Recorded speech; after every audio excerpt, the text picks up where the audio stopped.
In this video, I'll be explaining few more examples on timer mode 1 programming. We'll see the first example, that is calculate the amount of the time delay in the delay subroutine generated by the timer in the following program. Assume the oscillator frequency is 11.0592 megahertz. So in this problem, the program is given. We need to find out the time delay generated by the timer. Okay, so first we'll analyze the program. Okay, so the first line of the program is move tmod #01h is nothing but this program is using timer 0 in mode 1. So mode 1 is nothing but the timer is 16-bit timer. Okay, so now to find out the time delay generated by the subroutine, we need to calculate the number of counts for the rollover of the timer. For that, we need to know what values are loaded into the timer registers, or nothing but to TL0 and the TH0.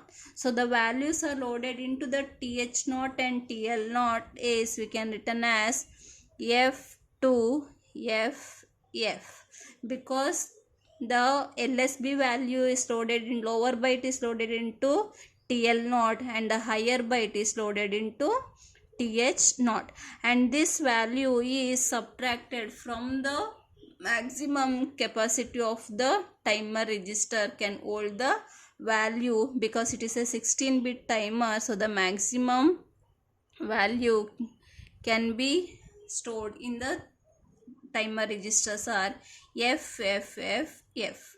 So if we do this one, we'll get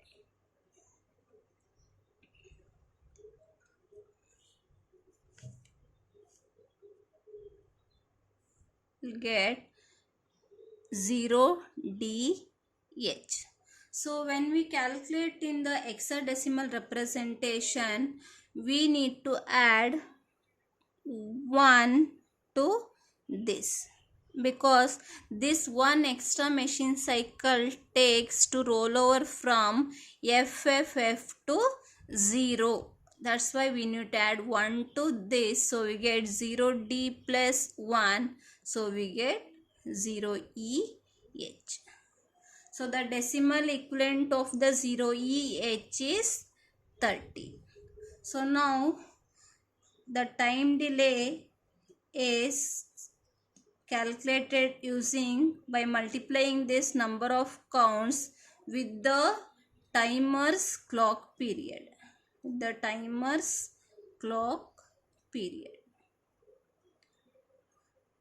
So in the earlier videos, we know that how to calculate the timer's clock period for the given crystal oscillator frequency. So the crystal oscillator frequency given here, it is 11.0592 megahertz. So in that case, the timer clock's period is,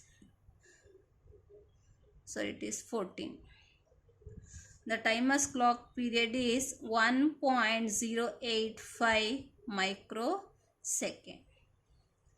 So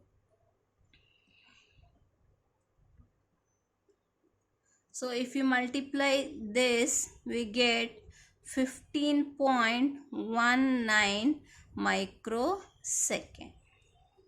Okay, so the delay generated by the timer is 15.19 microseconds. Okay, so again we'll see in the program, after loading the values, here we are complementing the 5th pin of the port 1, and then again here we are calling the delay, and after returning back from the delay, the loop is again going back to load the values into the timer's register. Is nothing but this program is generating the square waveform. So this period, whatever we have calculated, it is for only for the off period.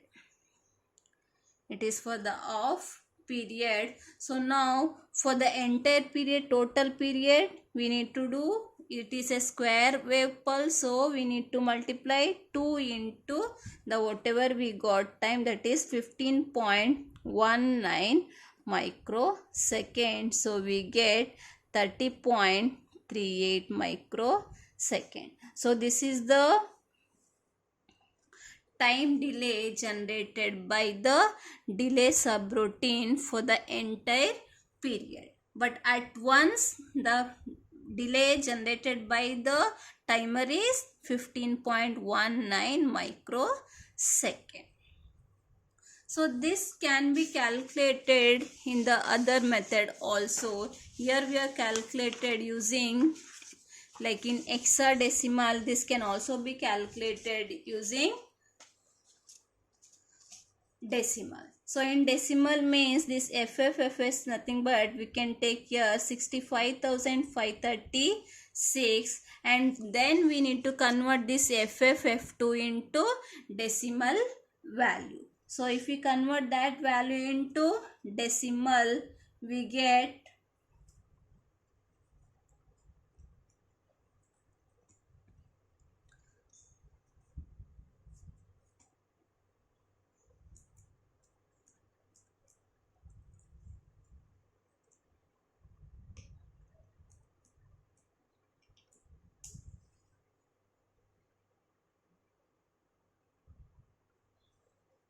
so it is, if we convert FFF2 in decimal, it is 65,522, and if we subtract we get 14, and rest of the procedure is same, that is 14 should be multiplied with the timer's clock period, that is 1.085 microsecond, and we get 15.19 microsecond, and for the entire period we get 2 into 15.19 microsecond, so that is 30.38 microsecond.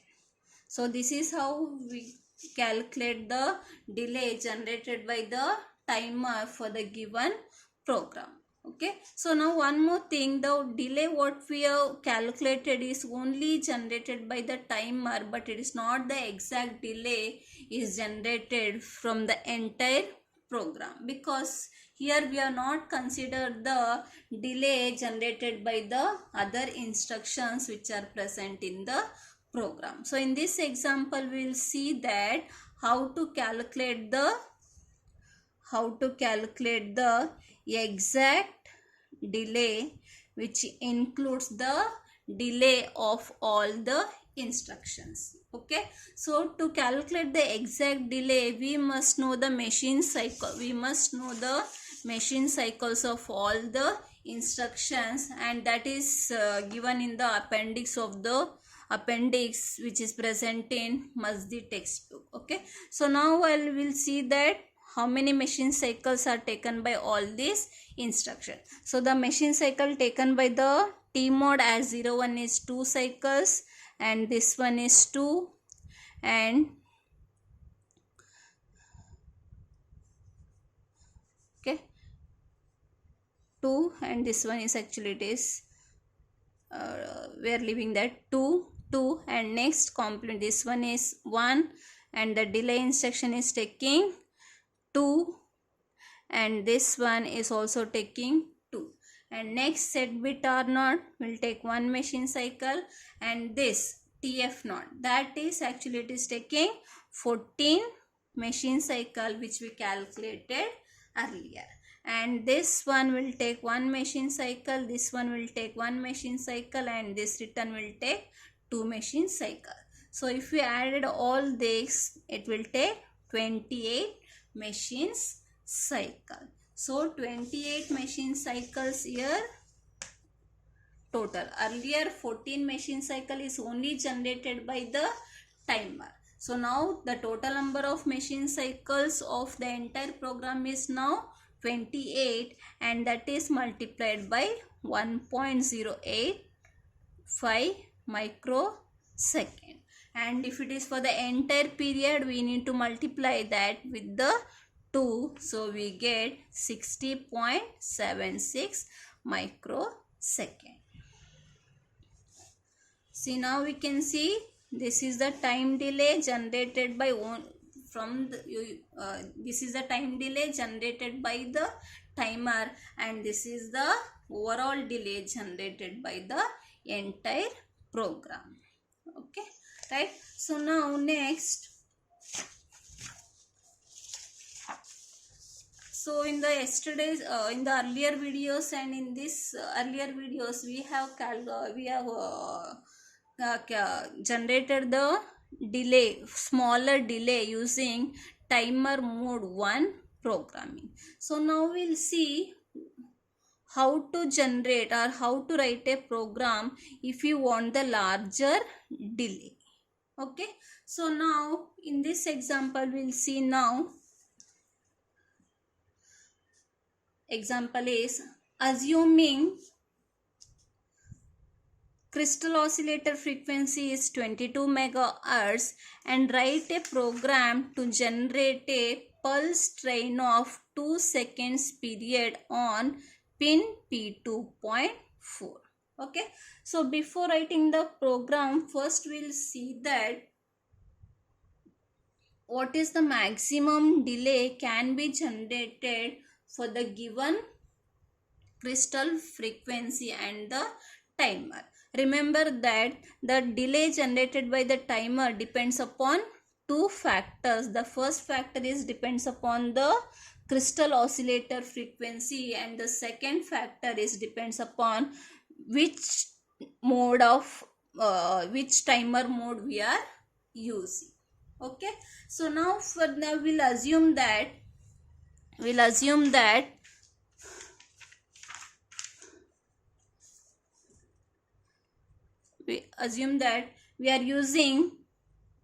we are using timer 1 and mode 1 programming. So mode 1 programming is nothing but we are using 16-bit timer. 16-bit timer. So 16-bit timer, the maximum value can withhold in the registers are 65,536. Okay, 65,536. So now the using mode 1 programming, we can get the maximum delay when TH and TL registers consist 00H. So in this case, we get the maximum delay. So here this one. So this value is contents of or the values present in TH and TL. Okay, so remember that the maximum delay can be achieved by making TH and TL registers 0. So now in this case, we'll get total number of cycles. Here we'll get total number of cycles now 65,536. Now the maximum delay is obtained by multiplying this number of cycles, that is 65,536, with the timer's clock period. So now the frequency, the crystal oscillator frequency which is given in the problem is 22 megahertz. So if it is 22 megahertz, the timer clock frequency we get is 0.546 microsecond, which we discussed in the earlier video, and this one is multiplied with this. Okay, so now if we multiply this, we get 35.75 millisecond.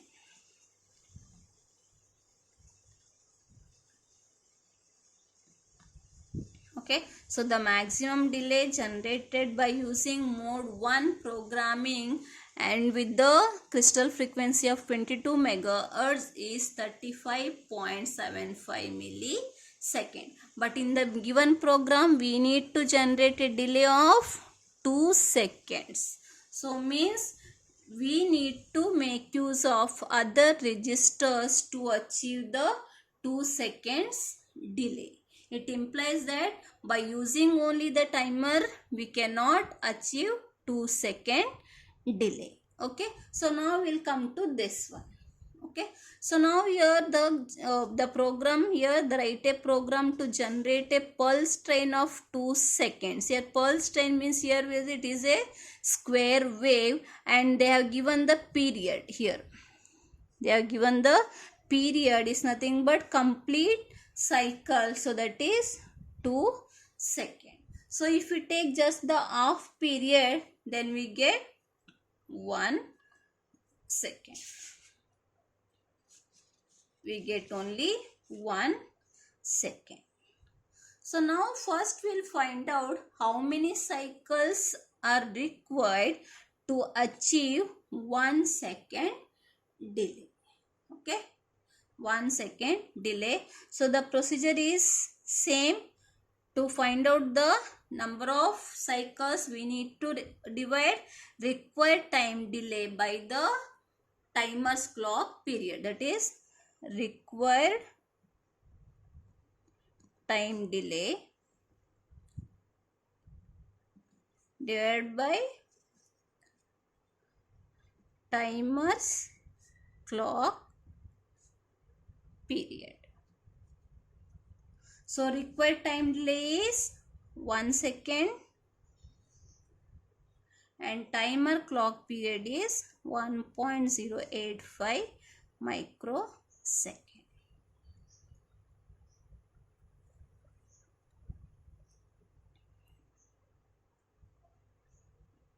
Okay.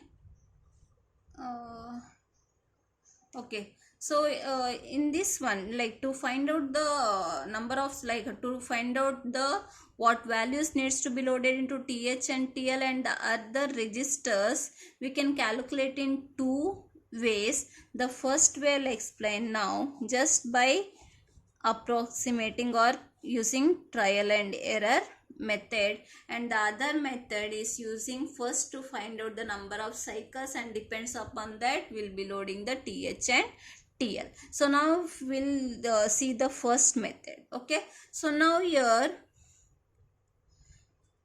the maximum delay can be generated when TH and TL register contents on 0 is 35.75 millisecond. But now we need to get 1 second delay.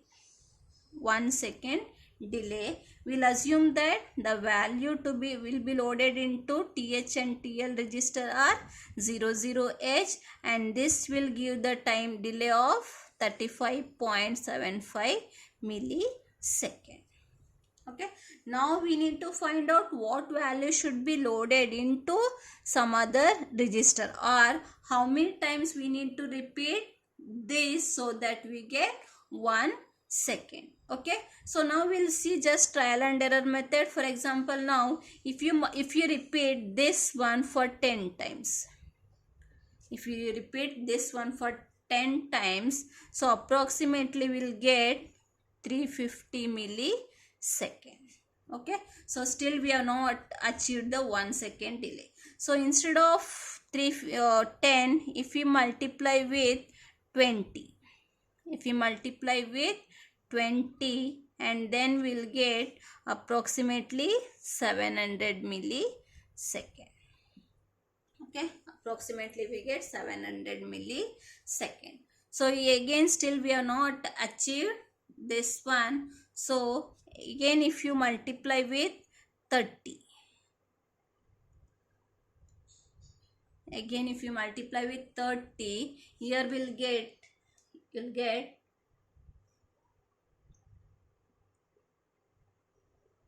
so if you multiply 35.75 into 30, we get 1.072 second, but this value is more than the value more than the delay which we require. So we'll decrease we'll approximate, like we'll consider this value as 35.7 into 28. So if we multiply now,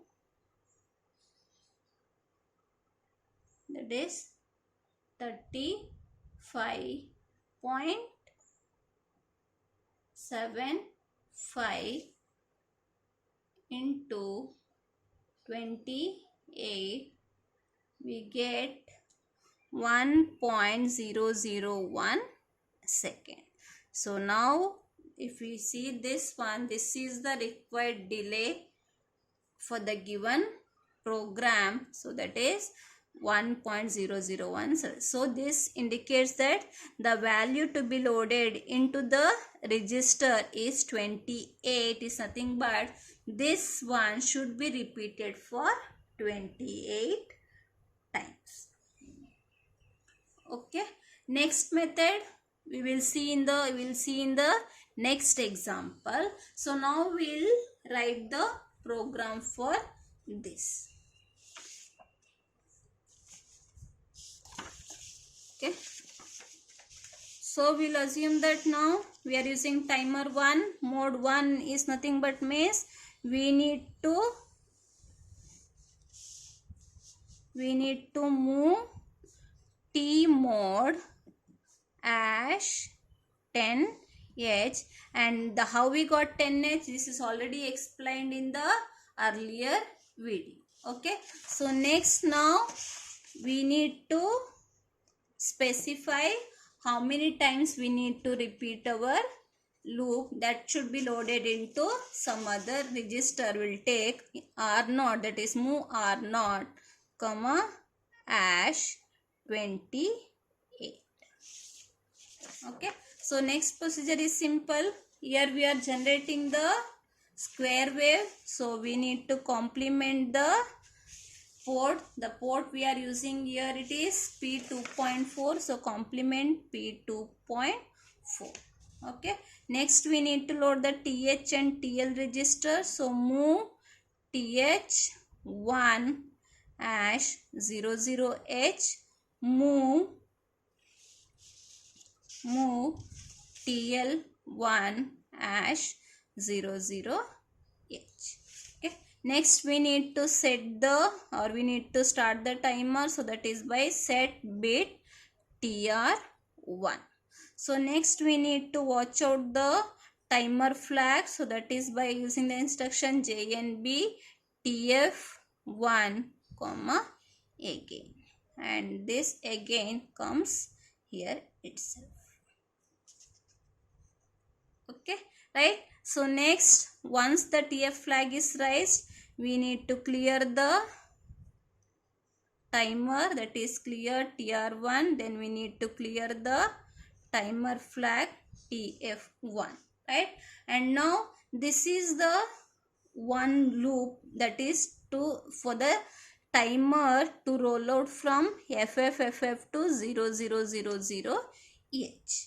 Okay, means this will repeat now for 65,000, or this will give 35.75 millisecond.